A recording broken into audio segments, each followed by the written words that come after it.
Yan guys, welcome back to my channel. Ngayon guys, mag-unbox na naman tayo ng bagong binili nating cellphone. Ang brand nito guys is Vivo. So, Vivo Y19s. Yan. Yan yung binili natin ngayon. Tamang-tama kasi Valentine's Day na bukas. So, happy Valentine's Day, everyone's. Good luck. Sabay ganun, good luck. Sana makatanggap kayo ng mga ninanais yung regalo para bukas. So, ito guys, Vivo Y19s. Ang price pala nito ngayon guys is 8,499. 8,499 pesos. So, yan. Ang specs niya guys, dito nakalagay yan. Diyan guys. So, 8 gig yung RAM and 256 gigabytes yung ROM niya. So, i-demo na siya kanina. Ang color nito guys is, ano ba? Ano bang color nito? Kasi ba yung color nito? Hindi ko, blue, color blue pala. Sorry. Color blue kasi may black nito. And then guys, ang alam ko nito is extendable yung RAM niya. So, titingnan na natin. Color blue siya. 256 na. 8499. Bagong labas ito ni Vivo. So, yan. Yan. Ayan. Diba? Kitang-kita. So, yan na yung pinaka-phone niya. Yan yung blue. Napaka-girly. Yan. So, yan. Diba? Ganda-ganda. Ang nipis. Oh, yan. Pakita ko na sa inyo, guys. Yan. Oh. Yan yung harap niya, guys. Huwag na, yan yung harap. So, yung camera niya, aspherical, high performance. So, actually guys, ang Vivo, ang pinaka gusto ko dito is, yung camera phone talaga siya. So, sa price ng 8,499. Diba? 8 gig. Open na muna, i-open muna natin. Ayaw na mag-open. So, i-open natin.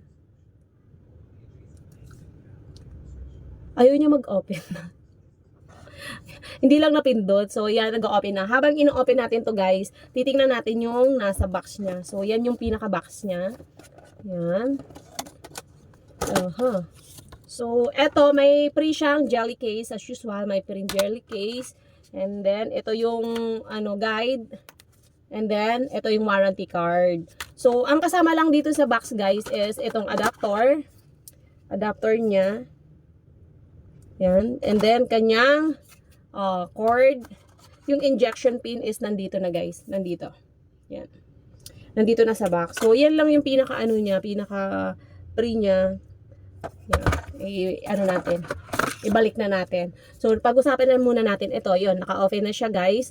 So, yung camera niya is nasa harap pa rin. And then, yung dito sa side na to guys, dito yung, yung power button. And then, volume down, volume up. So, ang pag-off nito guys, same pa rin. Press the power button and volume up. Yan. Pag press nyo yung dalawang yun, yun ang tamang pag-off. Ipipindutin yung power and then volume up. Ayan. Yan na yun, emergency power off and restart. Same lang din. So, wag natin i-restart guys.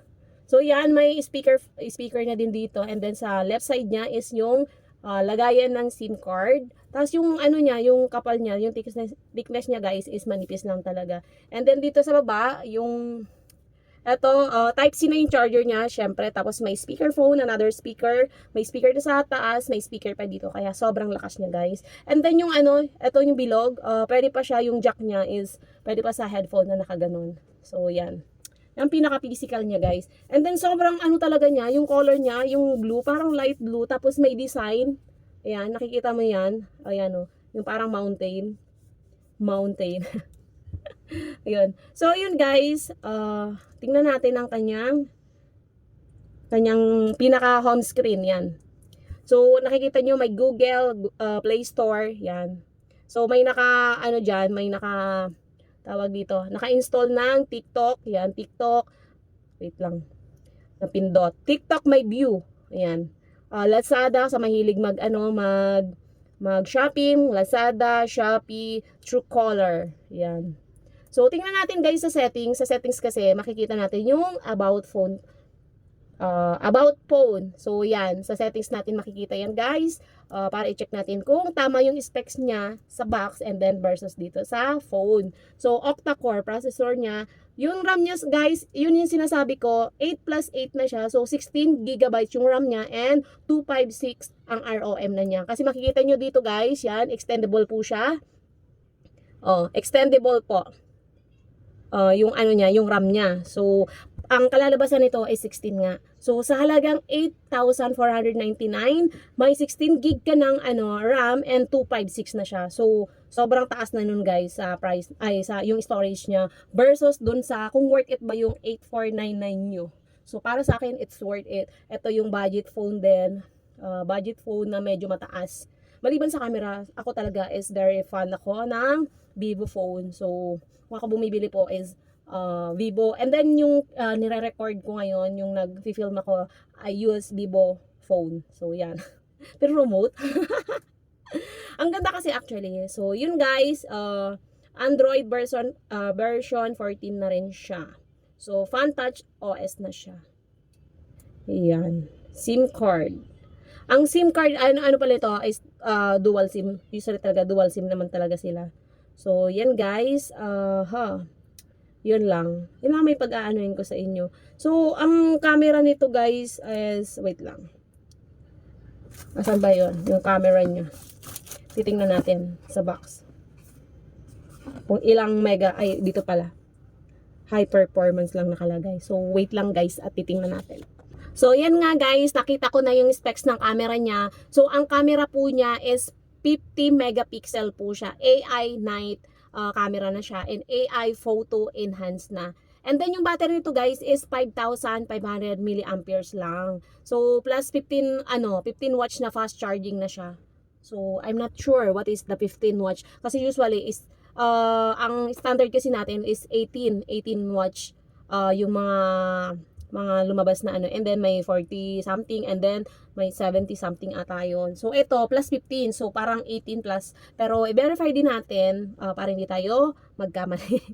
Kasi nakalagay lang kasi diyan sa sa specs niya is ganon, plus 15 watts fast charging. So kung ang phone ko guys napu-full charge na siya less than 1 hour.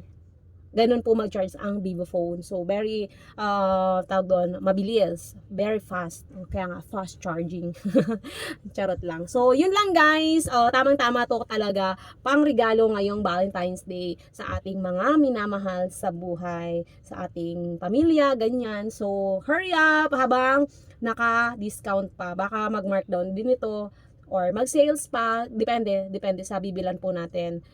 So, ingat-ingat din sa pag nag-online shopping tayo guys, make it sure na sa official store tayo ni Vivo bumili para hindi tayo ma-fraud. Kasi yun lang ang nire-recommend ko.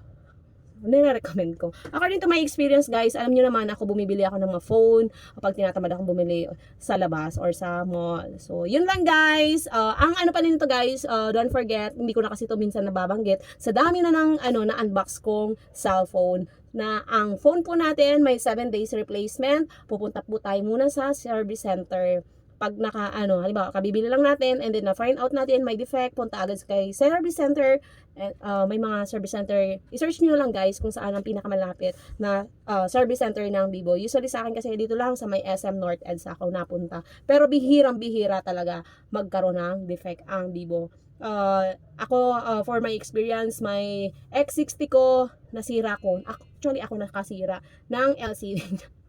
Kasi ewan ko, naipit ko ata, whatsoever. So, matagal na yung phone ko ng X60. I dream na makakabili ako ng X100.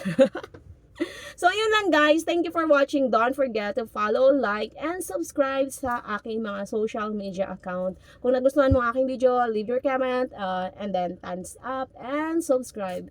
Yun lang guys. See you on my next vlog. Bye-bye. Happy Valentine's all.